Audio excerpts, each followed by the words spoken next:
Voilà les amis, merci de votre participation. Alors, vous voyez, j'ai voulu écrire une lettre avec le titre que vous voyez affiché là-bas, « Espérer encore aujourd'hui ». Alors, le visuel que vous avez devant vous est déjà très parlant, parce que ça veut dire que l'espérance, ce n'est pas une attente béate que quelque chose tombe du ciel, mais c'est plutôt une décision, une démarche qu'on fait, une démarche courageuse, commune, solidaire, qui témoigne qu'il y a une lumière au bout du tunnel et qui donne envie aussi aux autres d'emboîter le pas, de continuer. Alors, comme vous savez, notre pays traverse une crise, pas seulement notre pays, mais le monde entier traverse des crises difficiles à vivre. Et j'ai voulu essayer de dire quelles pourraient être les sources de l'espérance au milieu de cette crise-là. Les crises, pas besoin de vous les détailler, vous les connaissez, toute la crise du Covid, toute la crise économique. Et la crise économique n'est pas simplement une crise de chiffres et de balance de paiement, c'est la crise de personnes qui souffrent. Je pense particulièrement à tous les gens qui habitent la côte sud-est et qui vivent de la mer, qui vivent des petits travaux qui sont dans le sillage du tourisme, sur la côte sud-est, mais aussi à Rivière-Noire, dans le nord. Toutes ces personnes, la crise les touche dans leur chair. Et puis, il y a aussi la crise sociale que nous vivons dans le pays, avec cette drogue synthétique qui s'installe malheureusement et qui fait des ravages, comme vous savez, qui cause beaucoup de souffrance et devant lesquelles les gens se sentent démunis, ils ne savent plus à quel sein se vouer. Et puis, il y a aussi toutes les allégations de corruption, les enquêtes qui n'en finissent pas, et il y a aussi les crimes, les violences et les crimes qui sont très, très inquiétants. Alors, devant tout ça, comment retrouver l'espérance? Il ne s'agit pas simplement de se plaindre, il faut réfléchir. Quel est le sens de ce qui nous arrive? Et pour nous aider à réfléchir dans cette lettre, vous verrez, j'ai voulu m'inspirer d'une autre crise qui a affecté le peuple hébreu 600 ans avant Jésus-Christ, c'est la crise de l'exil, où ils ont été exilés à Babylone. Et cette crise-là a commencé comme ça. Il y avait le roi de Babylone qui a siégé Jérusalem. Et alors, le roi, évidemment, était très perturbé, tous ses conseillers, et il décide, il remarque d'abord qu'ils ne peuvent pas faire face parce que leurs moyens, leur force militaire est de beaucoup inférieure, que ce n'est pas possible, les autres vont l'écraser. Mais ils veulent tenir à tout prix, parce qu'ils disent « nous sommes puissants, Dieu nous protège et on va pouvoir ». Ils demandent conseil au prophète Jérémie. Le prophète Jérémie, lui, dit au roi « non, il faut accepter sa faiblesse, il faut accepter la réalité telle qu'elle est. S'il nous envoie en exil, qu'on aille en exil, qu'on s'établisse là-bas, mais sauver des vies, ne faites pas ça. » Non, ils tiennent Mordicus, ils ne veulent pas regarder la réalité, et voilà que le roi détruit Jérusalem, il n'y a plus de temple, il n'y a plus de cour royale, et les gens, évidemment, sont écrasés. On va donner un moment à la NBC, je crois, qui arrive, c'est ça?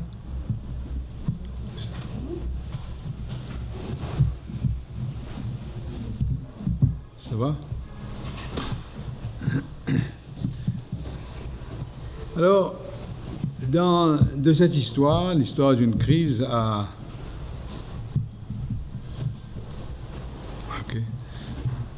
de cette histoire d'une crise d'il y a 600 ans avant Jésus-Christ, c'est beaucoup. Quel enseignement nous pouvons tirer? Un premier enseignement, c'est que nous aussi, vous savez, on a de la peine à prendre la mesure de ce qui nous arrive. On trouve difficile d'accepter cette crise sanitaire, cette crise économique qui nous tombe dessus, et nous avons envie que ça finisse une bonne fois, que ce soit comme si une parenthèse difficile à vivre, mais qui soit derrière nous. On a envie qu'on retourne à la vie d'avant, avec notre confort, avec notre sécurité, etc. C'est une illusion, cela, parce que cette crise-là risque de durer. Alors la sagesse qui nous vient de ces anciens prophètes nous disent il faut assumer notre vulnérabilité, assumer la fragilité de la vie. Parce que même si elle est fragile, la vie humaine a une grande valeur, même dans sa fragilité. Elle reste un don de Dieu. Et cette vie-là, même si on n'a pas... La vie vaut plus que tout le confort, tout le luxe, tout le flafla avec laquelle on a l'habitude de l'envelopper, de l'habiller. La vie elle-même a une valeur. Et de fait, beaucoup de personnes aujourd'hui réalisent qu'on peut vivre heureux, on peut avoir une qualité de vie avec moins de moyens. On peut avoir cette qualité de vie-là. On n'a pas besoin d'avoir des articles de consommation en plus pouvoir, d'avoir des revenus de je ne sais pas combien. Non, on peut vivre heureux, avoir une qualité de vie. Surtout si on vit une certaine solidarité avec les autres, surtout si on prend soin de l'environnement qui nous entoure. C'est un premier enseignement. Un deuxième enseignement, c'est la crise pour les Juifs. Ils croyaient que Dieu les punissait. Ils disaient, est-ce que Dieu nous a abandonnés? Or, petit à petit, avec l'accompagnement de prophètes, ils ont vu que, en relisant leurs Écritures, en relisant leur histoire, que de même que Dieu ne les avait pas abandonnés, au contraire, les avait accompagnés dans leur longue marche à travers le désert, ils se rendent compte que Dieu aussi est avec eux. Et que Dieu, non seulement est avec eux, les soutient, mais aussi les guide, les conduit vers une liberté plus profonde. Parce que vous savez, les Juifs étaient très fiers de leur liberté politique, ils avaient échappé de l'esclavage de l'Égypte, ils avaient conquis un pays, ils étaient libres chez eux, ils étaient fiers de leur roi, fiers de leur cité, et voilà que tout ça a disparu. Mais ils se rendent compte que la puissance de Dieu n'est pas la puissance que l'on croit. Il ne s'amuse pas à donner du succès, à donner de la richesse, à donner du pouvoir aux gens, mais il leur donne surtout son amour. Et il leur apprend à être solidaires, à s'aimer les uns les autres. Ils découvrent que leur dignité et leur bonheur ne dépendent pas de leur succès, de leur richesse, mais ça dépend de leur qualité de vie, de la qualité de leur vivre ensemble, de leur solidarité. Alors aujourd'hui, pour nous, la crise peut être aussi, non pas une punition de Dieu, mais ce que j'appelle un eye-opener. Ça nous ouvre les yeux sur certaines choses. Ça nous fait réfléchir pour savoir, est-ce que nous construisons notre vie sur quelque chose de solide? Est-ce que nous construisons notre vie sur le roc, comme dit l'Évangile, ou nous la construisons sur du sable? Est-ce que, par exemple, est-ce qu'on avait tout misé sur la course à l'argent comme source de bonheur et solution à tous les maux? Est-ce que nous avions pensé pouvoir combler notre vide intérieur avec des loisirs de plus en plus sophistiqués, de plus en plus dangereux quelquefois? Est-ce que nous avons été attentifs, suffisamment attentifs à ceux qui sont dans le besoin? Nous avons vécu à l'écart de ça comme si c'était inévitable. Est-ce que nous avons été attentifs à tous ceux qui sont laissés pour compte? On dit que l'économie, on ne peut pas faire autrement, c'est comme ça, c'est comme ça. Est-ce que nous avons essayé de rencontrer des personnes d'autres communautés que nous, qui ont une autre culture, une autre religion, ou bien nous sommes restés poliment renfermés sur nous-mêmes? Alors, toutes ces questions-là se posent. Est-ce que nous avons bâti notre vie sur le roc, ou est-ce que nous l'avons laissée être construite sur du sable? Alors, vous savez, quand on dit ça, tout le monde dit non, moi j'ai envie de construire sur le roc. Pas seulement ma vie personnelle, j'ai envie de construire la société sur le roc. J'ai envie de construire mon pays sur une vraie solidarité, sur la justice, sur la paix sociale. J'ai envie de faire quelque chose. On dit ça, on entend beaucoup de personnes qui disent ça. D'ailleurs, ceux qui étaient dans la rue l'autre jour le disaient. Mais souvent, après une espèce d'enthousiasme comme ça, on perd le souffle. On n'arrive pas à se mettre en marche. On se dit, je ne pourrai pas. On se décourage. Alors, dans l'exil aussi, ils ont eu le même problème. Et c'est là où le prophète Jérémie a mis devant eux, inspiré par l'Esprit Saint, il a mis devant eux comme si une nouvelle alliance que Dieu voulait faire avec son peuple. Ce n'est pas une alliance donnant-donnant, c'est-à-dire comme si Dieu nous disait « Je te protège, je te donne le succès à ma condition que tu obéisses à mes commandements, sans quoi je te laisse tomber. » Ce n'est pas cette alliance-là, donnant-donnant. C'est une alliance qui est basée sur quelque chose de gratuit, sur le pardon. C'est-à-dire, c'est une alliance qui insiste à la fois sur la justice, je te conduis vers une manière juste de vivre, et en même temps sur la paix sociale. Cette rencontre de la justice et de la paix, c'est pas évident cela. Et c'est ça qu'on trouve en Jésus crucifié. Parce que c'est sur la croix que Jésus a accompli cette alliance gratuite basée sur le pardon. C'est sur la croix qu'il a accompli ça.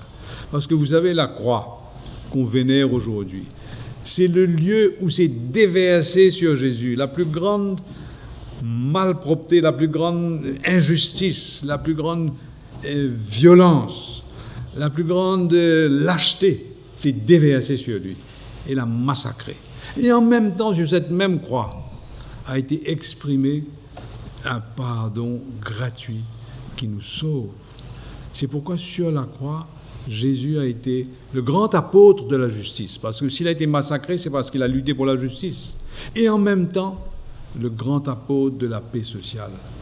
Il y a peu de gens qui arrivent à mettre ces deux choses-là ensemble. Mais ce sont les grands prophètes de notre temps. Je vous en citer quelques-uns. Martin Luther King était comme ça. Il a lutté pour la justice, mais il a fait la paix. Gandhi était pour ça. Il a lutté pour la justice, pour l'indépendance de son pays, mais il a voulu faire la paix à l'intérieur de son pays. Il a été tué pour ça.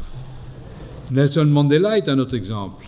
Il a lutté pour la justice, mais quand il est arrivé au pouvoir, il a mis la commission de réconciliation, de vérité de réconciliation, pour faire la paix. Aujourd'hui aussi, dans notre pays, nous avons besoin de prophètes de justice et de paix. Et c'est l'exemple qui nous est donné dans la Bible. On nous présente comme modèle de quelqu'un qui veut vivre selon cette alliance-là. C'est le serviteur de la justice. Quelqu'un qui prend comme orientation de sa vie de servir le droit. Et aujourd'hui, notre pays a besoin de personnes qui s'occupent non seulement non pas de leur intérêt personnel, leur intérêt politique, leur intérêt économique, mais l'intérêt, le bien commun, l'intérêt général, l'intérêt du pays. On a besoin de ces gens-là aujourd'hui. Et je fais un appel, il y a des gens qui sont comme ça. Et il y a des gens à Maurice qui sont comme ça. Et il me semble que la chose la plus importante aujourd'hui pour notre pays, c'est que des gens qui ont à cœur le bien commun de notre pays, des professionnels d'expérience, des gens compétents, de tous bords et de toute communauté, puissent se rencontrer avec les forces vives de l'État et réfléchir à notre économie, réfléchir à notre crise sociale et chercher concrètement des façons de s'en sortir ensemble.